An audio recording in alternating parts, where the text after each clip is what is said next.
Panta rei, tudo flui. Esse aforismo resume a doutrina de Heráclito de Éfeso, que afirmava que o que chamamos de realidade está em constante transformação e movimento. Outra frase atribuída a ele é a de que nada é permanente, exceto a mudança. Também é atribuída a Heráclito a metáfora de que ninguém nunca se banha duas vezes no mesmo rio. Afinal de contas, não apenas as águas daquele rio corrente já são outras, mas o próprio banhista já foi tão profundamente afetado pela mudança que também àquela altura já se torna outro alguém. Tanto o rio quanto a pessoa já mudaram. O tempo é implacável. Esses dias eu estava assistindo a um vídeo da atriz Gabrielle Union, que interpretou a Kristen, que é um personagem secundário, nossa, mais do que secundário na série Friends, que aparece em, sei lá, 1 ou 2 episódios. No vídeo ela conta sobre quando ela fez uma piada por ter sido uma das primeiras personagens negras com fala em Friends. Na piada ela disse que ela era uma espécie de Rosa Parks da televisão mainstream americana. E só pra garantir que todo mundo esteja na mesma página, porque eu mesmo não sabia quem era a Rosa Parks. A Rosa Parks foi uma ativista negra muito importante norte-americana. Ela é um verdadeiro símbolo dos movimentos civis das pessoas pretas nos Estados Unidos. Enfim, voltando. A NBC, canal responsável por Friends, não curtiu muito a piada da Gabrielle. Segundo o vídeo que ela conta, os executivos voltaram e assistiram todos os episódios, frame a frame, das 7 temporadas que já estavam rolando até o episódio que ela aparece, procurando pra tentar encontrar se havia outra personagem preta que tivesse tido alguma fala, só pra provar que a Gabrielle podia estar errada. E depois de olhar por 20 e tantos episódios por temporada, através de 7 temporadas, eles mandaram uma resposta espertinha pra ela, dizendo que ela poderia afirmar que ela é a primeira personagem afro-americana a ser parte de um interesse amoroso no seriado, mas não a primeira personagem preta. E os executivos da NBC não perceberam a piada pronta que essa situação toda se tornou. E que eles estavam, obviamente, dando razão pro ponto da Gabrielle. A parte principal da piada dela ficou mais forte ainda, né? E sabe por que eu trouxe isso aqui? Porque eu amo Friends. Eu cresci assistindo, eu tenho muita memória afetiva com meu irmão, minha família. Sou muito apegado aos personagens e eu sigo gostando muito.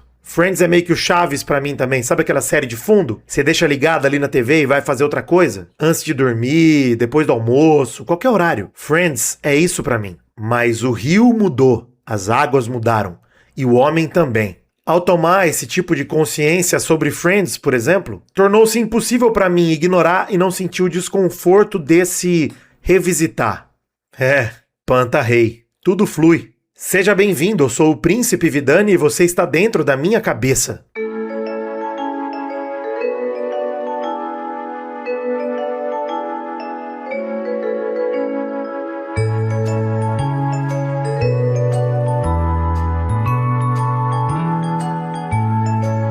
Toda segunda-feira eu pretendo pegar na sua mão para mostrar um pouquinho de como é viver aqui dentro. E hoje dentro da minha cabeça recebo Pedro Lauria. É Lauria, né? Ou é Láurea? É isso aí, Pedro Lauria. Pô, porque eu passei a vida inteira falando Láurea, aí eu fui dar uma stalkeada em você até pra pensar no tema, né? É italiano, caralho. Então você tem que falar Lauria! Lauria, olha aí. Coisa boa demais. Bom, esse programa pode ser escutado em qualquer agregador de podcast, vocês sabem disso, mas se quiser assistir a gente em vídeo, vem pro Spotify, que ele é exclusivamente em vídeo através do Spotify. O Pedro, que é nosso ouvinte convidado aqui, através da categoria Invasão Mental pelo Gabuzinho. Então, obrigado, Pedro, pelo teu apoio, obrigado pela colaboração. Cara, essa altura do campeonato, todo mundo já sabe que o Gabu faleceu na última quinta.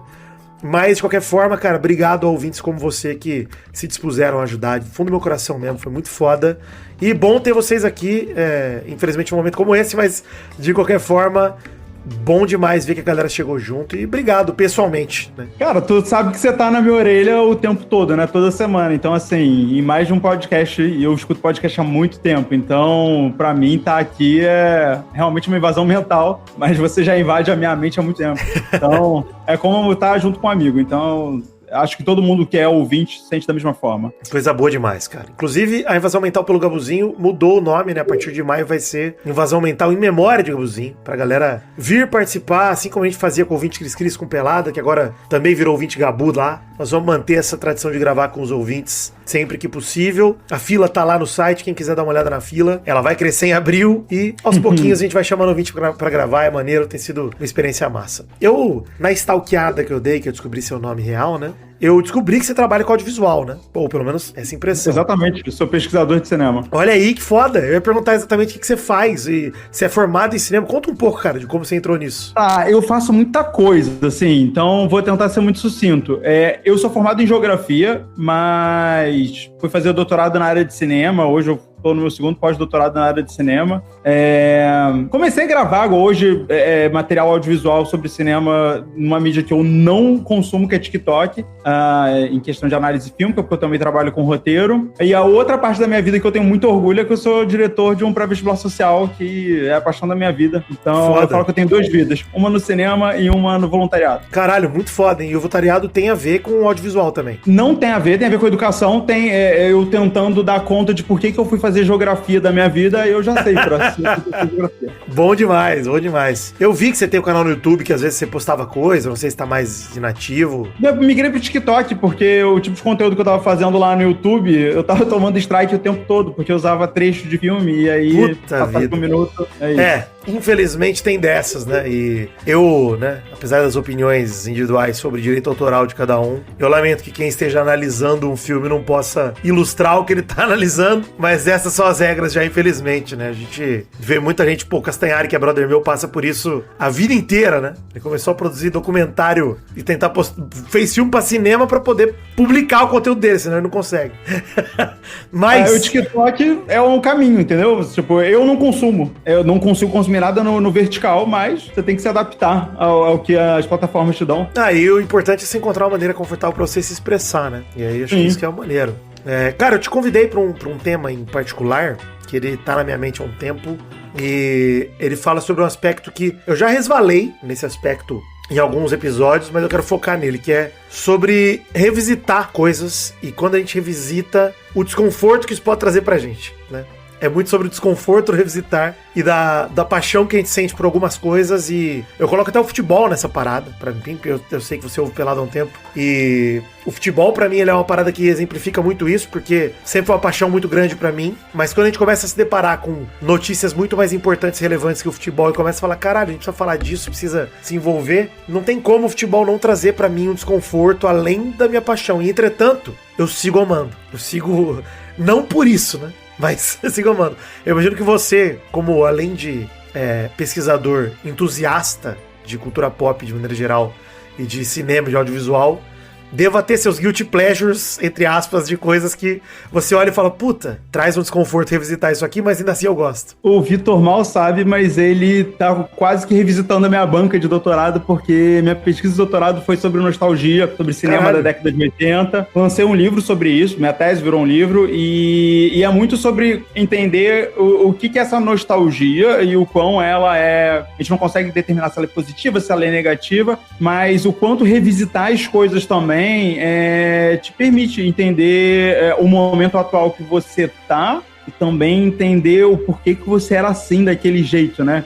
E aí você tá falando de Guilty Pleasure, eu analisei mais de 100 filmes que eram aqueles filmes tipo Sessão da Tarde. ET, Goonies, Conta Comigo, De Volta ao Futuro, e na minha cabeça eu ia falar, caraca... Quem pesquisa isso? É muito privilégio, pô. É muito divertido. Uhum. Aí tu vai revisitar esses filmes e aí você começa a achar problema em tudo, você começa a olhar determinadas coisas e fica assim, eu gostava mesmo disso, porque eu acho que eu não tô gostando mais. Claro que tem um lado positivo, né? De você acabar descobrindo coisas que você nem dava tanta bola assim. Mas, vou te falar, é muito mais pro lado do vergonha alheia do que propriamente achar... relembrar os guilty pleasures com prazer, né? A regra dos 15 anos, ela existe e tem um motivo pra isso. Pois é, a gente, né, tem essa... A gente tá nesse meio de podcast há um tempo. Isso ficou muito popular com o Nerdcast, né? Esse lance da regra dos 15 anos e de... Cara, revisita a parada 15 anos depois, melhor não mexer, melhor não relar, porque se for pra relar... E aí, é curioso, cara, que assim, a gente tá num momento, né, de vida... que pós-pandemia o tempo passou de uma maneira tão maluca que a regra dos 15 anos é pra, tipo, Vingadores, né? Ano que vem. Exato. E caralho... Vingadores é 2019. Não, Vingadores 1. Vingadores é 2012. Não, Vingadores 1, nem lembro, não era nem vivo naquela época, mas assim, eu tô pensando no Vingadores 2019. Porque se parar pra pensar que a gente tá nessa fase horrorosa da Marvel, isso aí já tem uns 7, 8 anos, parece que a gente não saiu dela. Isso é antes da pandemia. Foi o último grande evento antes da pandemia. Total. Total. Mas esse ponto que eu quero dizer, tipo, ano que vem a regra dos 15 anos vai valer pra Vingadores 1. A recomendação vai ser, cara, não reassista, que talvez... Não, e Harry Potter? Vitor, Harry Potter já foi. Harry Potter vai ter série da HBO agora, vai ter uma geração inteira, 20 anos depois de Harry Potter, já é velho pra gente. Pra eles nem fazem ideia do que é Harry Potter. Eles vão ver o primeiro Snape da vida deles, o primeiro Harry da vida deles agora. Então, assim, a gente volta no passo. Pra mim, tudo isso aconteceu há 10 anos atrás, né? Eu sempre tenho isso. Nossa, 2001 aconteceu 10 anos atrás, tudo aconteceu 10 anos atrás. Cara, eu tenho muita sensação com isso que era Araraquara, porque tem no bairro onde eu moro, a gente sempre fez tudo muito a pé, né? E aí tem um lugar onde era a locadora do bairro, que é uma loja de roupa hoje, né? É uma esquina. E eu passeio por lá, às vezes tô passando porque é no caminho pro mercado e tudo. Eu sempre olho pra esquina e penso, caralho, o Zenas Vídeo, né, cara? A locadora aí, puta que pariu.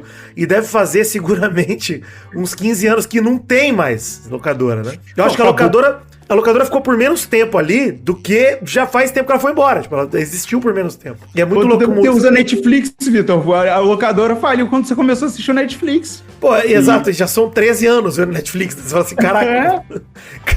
Daqui a pouco House of Cards vai passar a regra dos 15 anos também. É foda, né? Caralho. É difícil você encarar isso. Mas de qualquer forma, eu fico pensando muito sobre esse lado da mudança, que é uma coisa que eu já falei aqui em outros episódios também. E me pega muito aquela metáfora do Heráclito, que é atribuída a ele, não sei se é dele ou não. Que é o lance do homem nunca mergulha no mesmo rio duas vezes, né? Exato. Porque o rio muda, é outra água, e o homem também muda completamente. Inclusive, em relação à composição celular, né? A gente muda 100% em alguns tempos. E aí, cara, é muito louco sentir esse desconforto. E esse episódio aqui nasceu porque recentemente eu vi um vídeo de uma atriz que fez uma ponta em Friends, cara. Sim. Ela fez uma atriz negra, a Gabrielle Union, e ela fez um interesse amoroso do Joey e do Ross, lá no episódio que o Joey beija a Rachel, enfim, foda-se, né? E ela aparece naquele episódio. O que é Friends, Vidani? Me explica, vovô, porque... Porra, exato, né? Exatamente. A Matt Mother surgiu depois, já acabou e já é velho, e a gente tá falando de Friends, exato, sabe? Exato, e esse é o lance, né? Porque ela foi a primeira personagem negra em Friends, numa época assim, perguntaram pra ela sobre isso, ela falou assim, eu fui a Rosa Parks, né, de Friends. Brincando, falando como se ela fosse uma ativista negra, né, um ícone do movimento e tal, e ela só foi uma atriz. E diz que a NBC ficou puta, e, sei lá, entrou numa vingança pessoal com ela e falou, não, nós vamos olhar agora todos os episódios. E chegaram nela como se estivesse botando banca, assim, não, você não é a primeira negra, você é só a primeira negra que foi interesse amoroso. E ela, caralho, obrigado por provarem meu ponto, né? Grandes vitórias, hein? Parabéns, NBC, escolhendo as batalhas, né? Nem o mínimo vocês conseguiram, parabéns. Parabéns, exato. Não, olha assim, ó, a gente até deixava negro participar, só não tinha destaque. E aí, porra, eu vi esse vídeo e falei, caralho, é muito louco como, apesar de eu saber disso, e eu sei o lance de Friends chupiou bastante coisa, que era uma série de convívio de amigos pretos, inclusive, que muito roteiro de Friends tem muita gente que diz que é chupinhadíssimo, caramba, conceitos de personagens, etc. Ainda assim, cara, eu adoro essa porra. É um negócio que eu olho... Não, eu fico desconfortável de hoje eu assisto, olho e falo, puta caralho, que merda. Mas não é uma merda o suficiente pra eu não querer ver. Eu só olho e que merda. E aí você começa a achar os panos na sua mente pra você ir passando, tipo, é fruto do seu tempo, a TV é assim, o mainstream, e o caramba. E são todas explicações válidas. A gente sabe disso, né? Mas a arte congela no tempo e o público, ele não congela. Ele vai mudando. Exato. Isso que é muito louco, né, cara? Que é um paradoxo no tempo. Você fala e fala, pô, eu evoluí, eu não penso mais como em 2001, 2002, mas eu ainda tenho um apego emocional aqui, cara. Ai, cara... e tem muita coisa que passa por isso, porque, assim, tem um quê da cultura... desse Guilty Pleasure, que você já espera o que vai acontecer, então ele te leva para um lugar do passado também, né? Tem até, obviamente não vou tornar acadêmico aqui, mas assim, tem uma pesquisadora que ela fala do santuário da memória, e para mim é muito isso, é como se a gente voltasse para aquele lugar que a gente tá super confortável, e eu tenho isso com The Office, né? Então, assim, eu já sei o que vai acontecer, eu sei quais são os meus episódios favoritos, eu sei quando The Office começa a dar umas derrocadas, os episódios que eu não gosto, mas só de saber que aquilo vai acontecer, ou de conhecer aqueles personagens, me leva pra um momento no tempo que talvez nem tenha existido. E acho que essa é a grande parada, mas é um momento do tempo que é num mundo que é tão maluco, tanta coisa acontece, que tem um maluco laranja querendo jogar bomba no mundo inteiro, que a gente não sabe o dia de amanhã, que poder voltar um pouquinho pra um momento em que a gente tava construindo a nossa personalidade, assim, de certa forma, né? A gente tá falando ali início dos anos 2000. É confortável e, assim, a gente não tem que ter... Eu acho que a gente não tem que ter o guilt, né? A gente também não pode ter o pleasure sem crítica. mas a gente pode voltar. Também não, eu acho que não funciona olhar com os olhos de hoje pro que é de antigamente, porque não é nem justo. É igual quando alguém acha um tweet seu, lá dos anos 2010. Você tem isso com o Pelada, porque, tipo assim, você sabe que o Pelada, e eu, como ouvinte do Pelada, eu tive isso. De momentos em que eu achava graça de determinadas coisas que você também achava graça e que hoje a gente não acha mais. Total. Você vê essa evolução conjunta. Mas não é justo alguém parar pra assistir hoje, voltar do Pelada 1 e começar a te julgar por conta disso. Tem uma série que eu gosto muito, mano, que é It's Always Sunny em Filadélfia, né? Que eles têm alguns episódios muitíssimo complicados, inclusive com blackface, né? Só que, e assim, eu nunca vou defender o blackface, pelo amor de Deus. Mas o lance é dentro daquele contexto, daqueles personagens que estão todos abertamente filhos da puta, até faria sentido que aqueles personagens arrombados fizessem blackface, entendeu? Mas, óbvio, que eles mesmos não querem mais. Eles tiraram todos esses episódios de qualquer circulação e tal. Eles não querem nos streamings em lugar nenhum. E assim, eu quando fui assistir a série, eu falei, cara, eu quero ver esses episódios. E eu fiquei me questionando, falei, por que eu quero ver essa parada? Por que eu quero ver essa porra? Os caras não gostam dessa merda. Por que eu fui ver? E eu acabei vendo, inclusive, isso sim é guilty pleasure pra mim. Não. Que aí eu falo, cara, os caras não queriam que eu tivesse visto isso, e eu vi, caralho, que bagulho mórbido, né? Mas, ao mesmo tempo, é interessante olhar e falar, cara, realmente, não é... Porque, né, se a gente falar isso pra turminha da geek... caralho, padrãozinho, os caras vão falar... o nível do programa agora, nem chama que atrai. Exato, mas é porque se a gente entrar com a cabeça dessa galera, eles vão falar, não, mas é porque é tudo lacração, aí você tá querendo lacrar, tá querendo desconstruir o que tá no passado, e cara, não é isso, é simplesmente, inclusive, respeitar a visão do artista. Cara, se o cara não gosta mais disso, caralho, talvez o ideal seria você não ir mais atrás disso, né? Caralho. E ao mesmo tempo, tem isso, né? O quanto a obra de arte pertence ao artista, eu gosto de brincar que a arte é igual um filho. Você coloca no mundo, você pode querer muito que ele seja médico, mas de repente ele vai querer vender concha na praia e tá tudo certo. Você não tem controle da vida do seu filho. E ele vai ser o que ele quiser. E a arte é meio que isso, né? E a arte ainda tem isso de que, sei lá, você vai fazer um filme, aí uma pessoa vai ter uma interpretação que é a interpretação do artista, outra pessoa vai ter a interpretação antagônica, e pra arte as duas são igualmente válidas. E esse é a grande loucura, o grande problema, mas também a grande libertação, né? Então, assim, a arte existir, ela ser acessível, eu acho ela importante, mas também acho importante ter, tipo, um disclaimer, né? Ter um aviso do tipo assim, olha só, isso aqui... Algumas emissoras fazem isso, canais de TV também fazem isso quando vão reprisar conteúdo antigo. Tá com o comportamento da época, tá com a cabeça da época, é até interessante. Disney Plus fez muito isso, né? A maioria dos filmes da Disney tem isso hoje em dia antes. O Viva também, lá, aquele canal da Globo que só reprisa novela, minissérie da Globo, também mostra isso. Você vai ver A Grande Família hoje, e aí lá do início, que tinha o Rogério Cardoso e tal, e aí ele tem lá o aviso, olha, tá reproduzindo os comportamentos da época. Então é legal como registro histórico, acho que é importante também, porque é até legal saber o quanto você mudou, né? A partir de você assistir isso, assim, pô, eu achei isso legal, mas hoje em dia tá me incomodando. É bom, é um sinal de que eu sou um ser humano saudável, sabe? E tem uma reação, principalmente em obra de comédia, tem uma reação muito clara, que é a risada do desconforto, né? Que você ri e fala assim, caralho, que absurdo esse bagulho. Exato. E você percebe na hora que você tá rindo não do texto, mas daquilo existir. Exato. Daquilo ser aceitável naquele momento. Falar, cara, naturalidade com que eles falaram dessa porra. E você tá vendo isso aqui tranquilo. É o choque, é o choque. E eu acho que o humor, ele é o mais assertivo em relação a isso, porque ele tem um prazo de validade muito curto, cara. E muda muito rápido o humor. É o que você mais vê com clareza, pra mim, é na comédia. Como eu falei de It's Always Sunny, fica muito óbvio quando você vê uma parada de humor que você fala, caralho, a galera brincava com isso com uma naturalidade, que sempre usam esse exemplo pra Trapalhões aqui no Brasil, né? O jeito que tratava o Mussum, caralho, as piadas que tinha. É um absurdo mesmo. E que bom que a gente olha pra isso e fala, é um absurdo. E que bom que a gente não louve isso e não saia na rua. Que bom que a gente não faz isso. E assim, e o humor, ele varia não só no tempo, como ele varia também no espaço, né? Tipo assim, às vezes tu ri de uma piada de, sei lá... Tinha muito isso, né? Na época do Cacete Planeta, a piada com o Talibã. E aí, Talibã era terrorista e bababá e tal. Então, todo muçulmano era Talibã e todo Talibã era terrorista, é uma maluquice. Com certeza, uma pessoa que vai pra algum país do Oriente Médio, que entende um pouco daquilo dali, daquela cultura, não vai mais achar graça. Vai voltar pro país, mesmo lá nos anos 2000, não vai achar tanta graça. Tal qual uma pessoa que, de repente, gostava dos Simpsons visitando aqui o Brasil e tava lá com o macaco, o mico, o leão roubando os turistas. Ele visita o Brasil e fala assim, pô, calma aí, não é bem assim. Então, o humor, porque ele tem que tirar uma reação do corpo, é isso, né? Tem que rir, você tem que se divertir. Ele é muito espontâneo pra isso, porque as reações, elas são anteriores a gente formular o pensamento crítico. estereótipo. Então, antes de você pensar, devo rir disso ou não, você tá rindo. E aí você tem que investigar por que você tá rindo, né? Exato, exato. Eu acho que isso é maneiro da gente não pintar os vilões, né? Não tentar procurar a vilania nisso. Porque, por exemplo, acho bem diferente o cenário da discussão toda moral sobre consumir Harry Potter com a J.K. Rowling, que não tem nada a ver com a obra, tem a ver com a artista, e pronto. Aqui nós estamos falando sobre a obra, sobre, cara, tô olhando Friends e percebi que, de fato, caralho, é uma série em Nova York, que é uma das cidades mais negras do mundo, totalmente miscigenada, completamente, onde a imigração faz parte do dia a dia de todo mundo, e o ambiente em que eles vivem, que é no centro de Nova York, é branco e judeu, né, em algum nível, tipo, muito estritamente padronizado com o estereótipo branco da época. E, tipo, é constrangedor, assim, se olhar e falar, caralho, realmente, isso não... Pros americanos devia ser desconfortável na época, de olhar e falar, caraca, real, né? Pro Nova-Iorquines, como diria nosso capitão, pros Nova-Iorquines da época devia ser um negócio esquisito. De caralho, que Nova York bizarra é essa? E é o mainstream, né? De certa forma. E é muito engraçado, Vitor, porque eu lembro, aí, de novo, a gente tá falando de uma série que, sei lá, a gente tinha 10, 15 anos quando tava passando.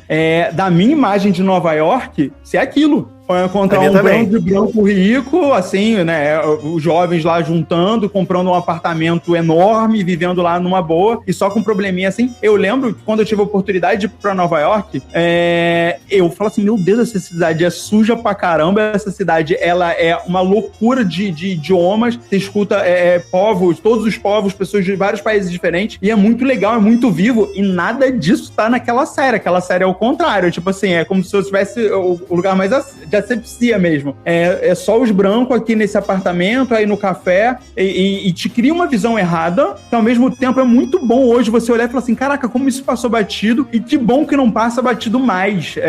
Então, não é ruim você gostar ou você sentir conforto em reassistir. E a gente não culpa nem o diretor da época, nem nada, de porque jeito nenhum, é o contexto assim. Exato, tudo era assim, né? A gente pega Seinfeld, pega as outras séries da época também, era tudo assim que era retratado. Então, um retrato como se fosse um retrato estrutural, e não individual daquela época, daquela obra específica, quer dizer, é mais da época do que da obra, né? Muito mais da estrutura que contemplava o contexto do que do aspecto individual daquilo. Óbvio que, inclusive, quando a gente pensa em séries feitas pra pretos, e aí eu vou usar esse termo, My Wife and Kids, né? Eu Patroa as Crianças, Todo Mundo Deu Chris, Fresh Prince, é muito contrário, ao oposto exato disso. Tipo, cara, só preto. Só preto. Porque era o público-alvo, então aqui a série literalmente assim, eu tô usando a questão racial como pauta, mas obviamente que nós somos dois brancos falando disso, então é interessante olhar pro outro lado. E olhar e falar, cara, realmente os caras era tão dividido que tinha a série dos caras. E parecia hoje, que você olha pro olhar de hoje, parece que era tipo, você consome isso aqui, ó.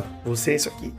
São coisas diferentes. É segmentado, né? Assim, aí, já puxando até sardinha pro que eu estudei muito parte da minha vida, esse tipo de sitcom ali, principalmente a partir da década de 50 nos Estados Unidos, é classe média. É aquele subúrbio de classe média e tal, mostrar aquela vidinha ali. Era uma forma até de tentar trazer as pessoas da cidade para nessa urbanização. Aí lá pra década de 80 você vai ter... Eu esqueci qual era aquela série inclusive, falando em cancelado, mais cancelado impossível, que é o Bill Cosby. Ele tinha uma série que seria uma sitcom negra, mas seguindo todas as regras da sitcom, e foi muito criticada na época por ela não entrar em temas polêmicos, né? Ela, como se fosse uma série para agradar branco, de alguma forma. E aí, na década de 90, você vê essas séries um pouco mais cínicas, tipo Seinfeld, né? Brotando e também reproduzindo a mesma coisa. Tudo era muito segmentado. Então, é muito legal ver como os movimentos, a partir dos anos 2000, principalmente dos anos 2010, primeiro, obrigaram a gente a rever a mídia que a gente estava consumindo, e agora a gente querer uma mídia mais misturada como o mundo é de fato, né? Uma coisa que não faz nem sentido. Por exemplo, a gente estava falando de Harry Potter, rever Harry Potter hoje e falar assim, caraca, todos os atores são brancos mesmo? Tipo, não existe. Existe bruxo, existe trouxa, mas não existe negro, não existe latino, não existe nada, só existe branco. Óbvio que a série nova da HBO vai trazer todas as etnias, porque o mundo é assim, gente. Não é não é lacração, é só tipo, ok, claramente Hollywood, o sistema todo de produção audiovisual seguiu uma regra muito clara e com uma cor muito clara. Estamos num momento diferente, que bom que a sociedade evolui no que ela consome, é simples. Total. Mas tem gente que perde o privilégio de se ver na tela e não entende que aquilo não é direito, é privilégio, aí fica muito chateadinho, aí vai pro Twitter reclamar, e vai criar canal no YouTube, e aí você já sabe. E aí entra no padrão. Mas é curioso, cara, porque eu realmente acho que, obviamente, né, que o nosso afeto jamais significa um endosso a qualquer tipo de coisa contraditória que tenha pelo caminho. Então, a gente seguir gostando de Friends, seguir gostando de uma série que tenha problemas, não quer dizer que você endossa os problemas. É o contrário, às vezes. Geralmente apesar desses problemas, isso aqui tem um lugar da minha memória, como você falou do santuário da memória, que eu achei muito maneiro pensar nesse sentido, porque acaba sendo algo sagrado, né? Quando você mistura com a tua vida e você lembra quem você era. Eu fico lembrando dessa locadora que eu te contei.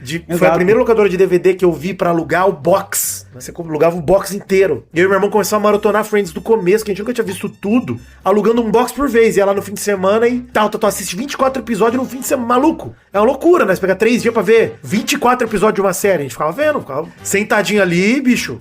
E essa temporada grande, o caralho fazendo isso com House, com uma porra de série de 1 hora, 24 episódios de 1 hora, sei lá, vendo. Tô vendo no fim de semana. Como é que tu não vai amar uma série dessa, cara? Olha só a quantidade de coisa que ela traz, muito além do próprio texto da série, o que tá lá na tela. É o que você tava comendo, que o teu parceiro que você tá assistindo, é o ir a pé da locadora, é o pegar, cara, tem o aspecto físico, né? De você pegar na mão o box e olhar e falar, caralho, isso, mano, como é que eu vou abandonar esse carinho, né? E aí, o afeto vem muito mais daí. E óbvio que a gente vai sempre ser consciente e tudo, mas é maneiro a gente pensar que nada do que a gente viu no passado vai definir a gente, e que bom, de fato, que a gente tá sempre em constante mudança, podendo reavaliar as coisas e aprender com elas mesmo. E olhar e, isso aqui é maneiro, isso aqui não é. Porque também não é pegar tudo e jogar no lixo simplesmente porque a gente encontra um problema nisso. Não quer dizer que a série deixa de ser capaz de entreter, de entregar o que ela poderia entregar por conta disso. É que as coisas são ressignificadas. Tipo, você vai no museu ainda. E você vai no museu e assim, muita coisa que tá no museu é selecionada para estar no museu, claro, não vou entrar nessa discussão, mas querendo ou não, são lugares em que você tá gerando lembranças, você tá gerando novas percepções. Nada que tá no museu foi pensado para estar no museu. Nada, absolutamente nada. E o audiovisual, de certa forma, também. Ele é produzido para sua época, mas depois ele fica de material de memória. E é muito importante isso. A gente não pode simplesmente ficar apagando tudo e pensar que a gente tá sempre resetando. Até porque, uma coisa que eu acho que é muito legal é a gente voltar no passado, ver o conteúdo passado e falar assim, é que o pessoal tinha uma cabeça para determinados assuntos boas, a gente não tá inventando a roda aqui pela primeira vez. Tem vários assuntos que a gente parece que começaram a ser discutidos agora, mas tu vai pro audiovisual da década de 60, 70 e já eram temas sendo discutidos. Isso é muito legal. Total. Você falou sobre experimentar Nova York e ver ela diferente de Friends, né? Eu fiquei lembrando de, cara, como as mídias, elas não acompanham todas elas uniformemente no tempo, né? Eu fico lembrando que eu demorei pra associar a Nova York que eu via lendo Homem-Aranha pra Nova York de Friends. Eram lugares diferentes, né? A Nova York do Homem-Aranha, ele encontrava com imigrante, encontrava com pessoas diferentes de tudo que é lugar, ia pro Harlem pra ter uma aventura ali, você via a comunidade, e você entendia uma parada diferente. Em Friends era um retrato muito excludente, né? Um bagulho de ChatGPT de remove essas pessoas do fundo da minha foto que eu não quero elas, né? E é curioso como você vê representações diferentes da mesma época, do mesmo lugar, e tem lugares que são mais sensíveis a algumas questões do que outros, e vice-versa. E provavelmente vai ter algum aspecto do quadrinho do Homem-Aranha da década de 90 que ele ignorava e que Friends, de repente, não ignorou, né? Da sociedade. E é curioso como a gente vê que as coisas não, né? Nem todo mundo vai tirar o mesmo retrato, depende de quem tá com a câmera na mão, né? Obviamente. E que a gente tá vendo uma foto, no fim das contas, né? Você tá olhando pra foto, cara. A foto vai ter a delicadeza e a visão de quem tá tirando a foto. Sempre. E a memória é meio que essa foto, porque assim, a memória também, ela é um recorte, né? A gente olha pra trás, mas o que a gente tá ignorando, sabe? Quando você tá lembrando lá dos DVDs que você assistia, o que você não tá lembrando que não era legal naquela época? Você tava muito ansioso pra poder crescer e mudar, né? A gente lembra, obviamente, dos momentos bons, como a gente também tem coisas que vão nos linkar com momentos ruins, assim. Tem série ou tem filmes que eu não assisto porque não quero, já música. Às vezes uma música vai me levar pra um lugar muito ruim, porque foi um momento ruim da minha vida. Então, assim, não tem nada a ver com a música, tem a ver com o que ela aciona na minha cabeça. E é isso que você falou, assim, é o recorte, é uma janela. Da mesma forma que você consegue consumir Friends e Homem-Aranha sem perceber que os dois se passam na mesma cidade, logo, como que isso pode coexistir? A nossa memória também é muito louca, ela vai fazer os seus próprios recortes. O que a gente não lembra daquela época? Isso acontece demais com música entre relacionamento, né? Quando você pega a música de casal e o caramba, e o cara vai ouvir de novo e não sai com essa porra, porque não... Realmente, a música em si, você nunca mais vai ouvir a música só aquelas notas e ausente de emoção, né? Não existe isso, você não vai mais conseguir, você vai estar num lugar e tua cabeça vai direto, né? Eu acho que o grande lance da memória que eu acho fascinante é justamente isso, assim, ela é também, como você falou, uma reação, né? Na hora que ela bate, você não tem como ignorar, tipo, não, vou só ouvir aqui a música, que era música que eu e minha ex escolhemos pra gente, e vou ignorar que esse contexto nunca mais vai sair, desculpa, amigo, você vai ter que carregar esse contexto pro teu túmulo, porque não vai sair mais, cara, acabou. Você vai lembrar dela se despedindo de você, com a chuva caindo, e acabou. Dane-se com a música. A música pode ser qualquer coisa, o texto é o de menos. O que importa é a memória. E é isso, é muito pessoal. Eu acho que assim, acho que é sempre legal trazer que você é um ser humano, você tem sua própria individualidade, você não pode ser um babaca. Mas o que te consome não te faz um babaca. O que você consome sem consumir de forma crítica é o que te faz. O conteúdo tá aí pra você consumir. Pois é, né? Esse equilíbrio entre manter esse senso crítico sempre afiado e se permitir, cara, o direito de continuar experienciando as coisas, mesmo que revisitando, mesmo que na sua segunda, terceira visita, você encontre desconfortos. Que bom. Sinal que o seu senso crítico tá mais afiado, que você hoje entende um pouco mais sobre a sociedade ou entende um pouco diferente, porque às vezes não é sobre mais ou menos, às vezes é sobre virar a ótica, né? E olhar pro outro lado. E talvez você não fosse capaz de olhar no passado. E que bom. Eu acho que isso... Você vai no self-service, aí você vai lá. Antigamente eu ia no self-service, eu ia direto na parte da carne, na parte ali dos molhos, do macarrão, ou passava pela parte da salada, legume, fala assim, não quero isso. Aí depois de um tempo comecei a gostar de alguns legumes e tal, comecei a olhar mais pra aquele lado. É o mesmo self-service, mas eu tô olhando pra coisas diferentes, porque eu sou um ser humano e a gente vai mudando. Você não precisa gostar de salada, mas se você gostar da mesma coisa do momento que você nasce até o momento que você morre, é como se o rio do Heráclito fosse o mesmo, né? Ele tivesse congelado. E o rio não congela. É uma piscina, exato, uma piscina que vai pegando mofo, vai pegando tudo, é isso aí mesmo. Água vai dar dengue, água parada, pô. Exatamente.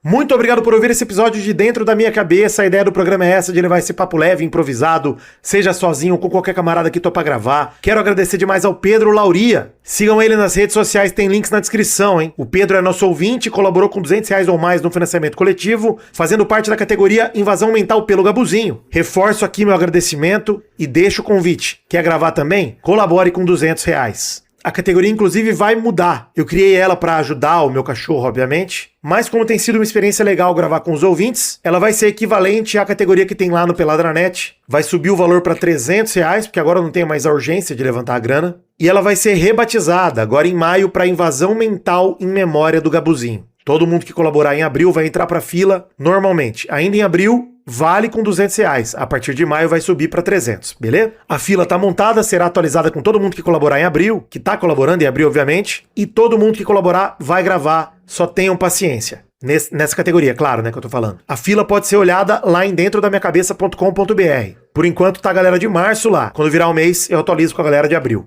E nem toda semana o convidado vai ser um ouvinte dessa fila, viu? Tem muita gente, convidado que eu quero chamar também, que vai furar essa fila aí, porque faz sentido pra linha editorial do programa. Mas aos pouquinhos, fiquem tranquilos, todo mundo vai gravar. Me siga nas redes sociais, tem links na descrição, eu sou @Príncipe Vidani, o programa é @Cabeça do Vidani. Dê 5 estrelas, siga o programa no Spotify, assim como em qualquer outro agregador, que me ajuda demais a fazer a audiência do programa crescer. Comente tanto em redes sociais quanto na área de comentários do episódio no Spotify. E imagina que legal seria ter mais episódios por mês ou mesmo por semana. Isso é possível através do financiamento coletivo. Considere ajudar com qualquer valor a partir partir de R$1 que couber no orçamento, de uma das 3 formas disponíveis. O Apoia-se, que é o apoia.se/dentro da minha cabeça, o Patreon, que aceita moeda estrangeira em patreon.com/dentro da minha cabeça, e a chave Pix, que é o e-mail cabeçadovidani@gmail.com. Eu acabei de citar da recompensa de R$200, que vai virar 300, que é a invasão mental. Mas quando você apoia com R$20 ou mais, você fica habilitado para participar do nosso grupo exclusivo para apoiadores no Telegram, o Grupo de Neurônios. E eu te convido, você que veio colaborar para ajudar no tratamento do Gabu, que infelizmente faleceu na última quinta, conforme o último episódio do Pensamento Extrusivo até esse aqui, eu te convido a não remover a sua contribuição, mas sim a reduzir o valor para um valor que seja confortável para você. Se você não puder mais colaborar com 200, 300, não tem o menor problema, obviamente, que a gente sabe disso. Mas se você puder manter ali seus R$20 para você vir pro Telegram com a gente, ou mesmo um valor simbólico de 5, 10 reais, o que você puder, já ajuda demais a manter o programa aqui, manter o podcast muito bem das pernas. Aliás, se você tiver algum feedback ou oportunidade comercial, envia lá pro nosso e-mail, que é a chave Pix, cabeçadovidani@gmail.com. Não se esqueça que temos produtos à venda na Podcast Store, camiseta, caneca, um monte de coisa lá. E para facilitar a tua vida, tudo que eu falei aqui tá bem descrito no site dentro da minhacabeça.com.br, inclusive a fila dos colaboradores que vão gravar comigo na ordem ali de colaboração. Não se esqueça que às sextas vocês garantiram, através do financiamento coletivo em março, que tem episódio extra, o Pensamento Extrusivo, o spin-off do Dentro da Minha Cabeça, pra gente trocar algumas recomendações aqui. Alegria e tranquilidade. Até o programa que vem e valeu!